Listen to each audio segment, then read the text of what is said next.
Hi friends, welcome to kurinji.com. இந்த தீபாவளிக்கு நம்ம வீட்டில் இருக்க பெண் பிள்ளைகளாக இருக்கட்டும், இல்லை நமக்கே கூட மருதாணி வச்சுக்கிறது ரொம்ப பிடிக்கும். இந்த மழை டைமில் மருதாணி தழையும் அரைச்சி வைக்க முடியாது, கோனும் கெமிக்கல்ன்றதுனால அதையும் நம்ம யூஸ் பண்ண முடியாது. அதனால ரொம்ப இன்ஸ்டண்ட்டான செய்யக்கூடிய கெமிக்கலே இல்லாமல் மருதாணி லிக்விட் இன்னைக்கு எப்படி ரெடி பண்ணுறதுன்னு பார்க்கலாம். அதுக்கு நான் ஒரு 50 கிராம் வெல்லம் எடுத்திருக்கேன். 2 ஸ்பூன் அளவுக்கு ஜீரகத்தை லைட்டாக வறுத்துட்டு எடுத்திருக்கேன். வறுத்துட்டு சேர்க்கும் போது இந்த ஜீரகத்தோட வாசனை ரொம்ப நல்லா இருக்கும். 2 நாள் வரைக்குமே நம்ம கையில் அந்த ஜீரகத்தோட வாசனை இருக்கும். இப்போ இந்த மாதிரி சின்ன ஒரு பவுல் எடுத்துக்கலாம். இதை நான் அடிக்கடி யூஸ் பண்ணுறதுனால இந்த மாதிரி கரகரையாக இருக்குது. இதை க்ளீன் பண்ணுறது ரொம்பவே கஷ்டங்க. அதனால தான் இதுக்குன்னு தனியாக ஒரு பவுலோ இந்த மாதிரி ஒரு தனியாக ஒரு டின்னும் எடுத்து வச்சுக்கோங்கன்னு சொல்கிறது.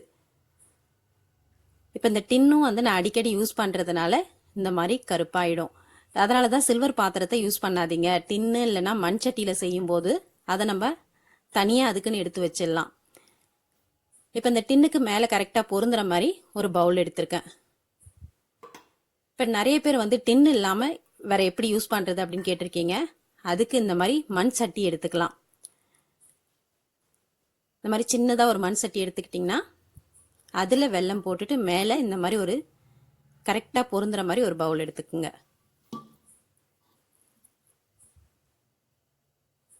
நான் இன்னைக்கு சட்டியில் செய்ய போகிறதில்ல. நான் எப்பயுமே டின்னில் தான் ரெடி பண்ணுவேன்றதுனால நான் அதே டின்னே யூஸ் பண்ண போகிறேன்.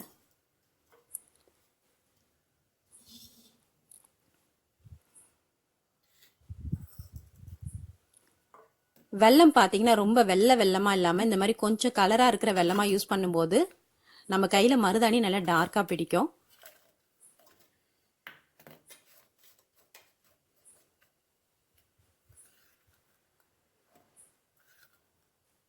நான் சொல்கிறேன், இந்த 50 கிராம் வெல்லத்தில் கரெக்டாக ஒரு 4 பேருக்கு நம்ம மருதாணி அந்த தண்ணி வந்து ரெடி பண்ணிடலாம்.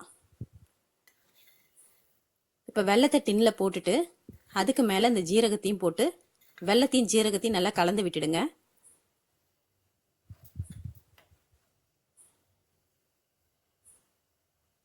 இப்போ இதுக்கு மேலே அந்த சின்ன கிண்ணத்தை வச்சிடலாம். கிண்ணம் அப்படி இல்லைன்னா சின்ன டம்ளர் கூட வச்சுக்கலாங்க.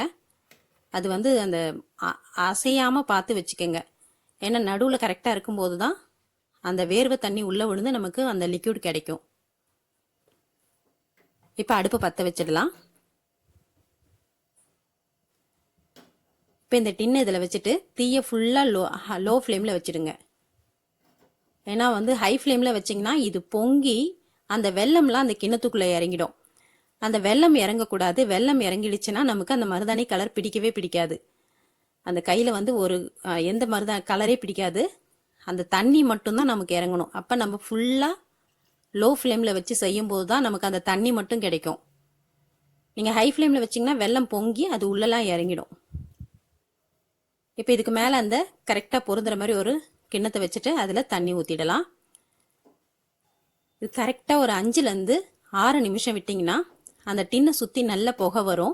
மேலே அந்த நம்ம ஊற்றி வச்சிருக்க தண்ணியும் இந்த மாதிரி குட்டி குட்டியாக பபிள்ஸ் வர ஆரம்பிச்சிடும். அப்போ நமக்கு கரெக்டான அளவில் இருக்குன்னு அர்த்தம். இப்போ அடுப்பை ஆஃப் பண்ணிவிட்டு அந்த மேலே இருக்கிற கிண்ணத்தை எடுத்துருங்க. இப்போ நமக்கு உள்ள லிக்யூடும் கிடைச்சிருச்சு பாருங்கள். இந்த அளவுக்கு கிடைச்சிருக்கு. இது 4 பேருக்கு கரெக்டாக இருக்கும். இப்போ பாருங்கள் இந்த கிண்ணம் எப்படி இருக்குதுன்னு. இதை வந்து நல்லா ஊற விட்டு விளக்கணும். அதனால தான் இந்த மாதிரி கிண்ணத்தை தனியாக எடுத்து வச்சிருங்க அப்படின்றது. இப்போ இந்த தண்ணியை மட்டும் நம்ம வேற கிண்ணத்துக்கு மாற்றிக்கலாம்.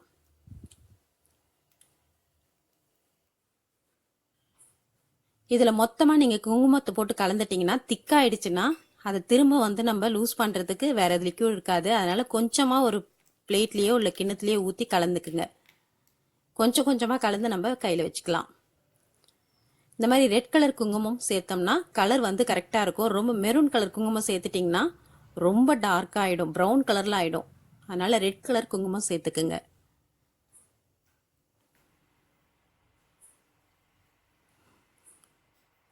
இந்த அளவுக்கு திட்டமான பதத்தில் கரைச்சிக்குங்க. ஏன்னா வந்து ரொம்ப தண்ணியாக இருந்தாலும் கையில் வைக்கும்போது வழிஞ்சிடும்.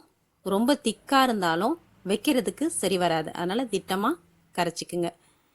இப்போ பாருங்க, நம்ம கையில் கலக்கும் போது நல்லா டார்க்காக பிடிச்சிடுச்சு. இந்த மாதிரி நம்ம எப்பயும் வைக்கிற மாதிரி இந்த மாதிரி புள்ளி புள்ளியாகவும் வச்சுக்கலாம். அப்படி இல்லைன்னா இந்த மாதிரி குச்சியில் எடுத்து நமக்கு எந்த டிசைன் வேணுனாலும் வரைஞ்சிக்கலாம். உங்களுக்கு நல்ல மெஹந்தி போட வரும் அப்படின்னா நீங்கள் மெஹந்தி டிசைனை கூட இதால் வரையலாம். இந்த மழை நாளில் பார்த்தீங்கன்னா நம்ம மருதாணி இலையை அரைச்சி வைக்கும்போது அது குழந்தைங்களுக்கு கண்டிப்பாக சளியோ ஜுரமோ வரும். ஆனால் இந்த லிக்யூடை நம்ம ரெடி பண்ணி வைக்கும்போது எந்த பிரச்சனையும் இருக்காதுங்க. ஏன்னா இதில் நம்ம எந்த கெமிக்கலும் சேர்க்க போகிறதில்ல. நீங்களும் உங்கள் வீட்டில் இந்த தீபாவளிக்கு குழந்தைங்களுக்கு இந்த இன்ஸ்டன்டான மருதாணி லிக்யூடை செஞ்சு வச்சு விடுங்க. இந்த வீடியோ உங்களுக்கு பிடிச்சிருந்தா லைக் பண்ணுங்கள், ஷேர் பண்ணுங்கள், சப்ஸ்கிரைப் பண்ணுங்கள். உங்கள் ஃப்ரெண்ட்ஸ் அண்ட் ரிலேட்டிவ்ஸோட இந்த வீடியோவை ஷேர் பண்ணிக்கோங்க. நன்றி, வணக்கம்.